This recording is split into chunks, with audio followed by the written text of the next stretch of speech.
Սաղմոս 1. Երանելի է այն մարդը, որ ամբարիշտների խորհրդի համաձայն չի գնում և մեղավորների ճանապարհի մեջ չի կանգնում և ծաղր անողների աթոռի վրա չի նստում, այլ նրա հաճույքը Տիրոջ օրենքի մեջ է և ցերեկ ու գիշեր մտածում է նրա օրենքի մասին։ Նա ջրի հոսանքի մոտ տնկված ծառի պես է, որ իր պտուղը տալիս է իր ժամանակին, և նրա տերևը թառամելով չի թափվում, և ամեն ինչ, որ անում է, հաջողվում է նրան։ Այսպես չեն ամբարիշտները, այլ նման են հարտի շուղի, որ ցրիվ է տալիս քամին։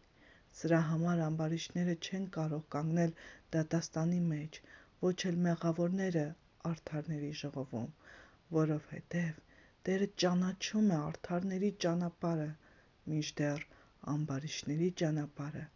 պիտի կորչի։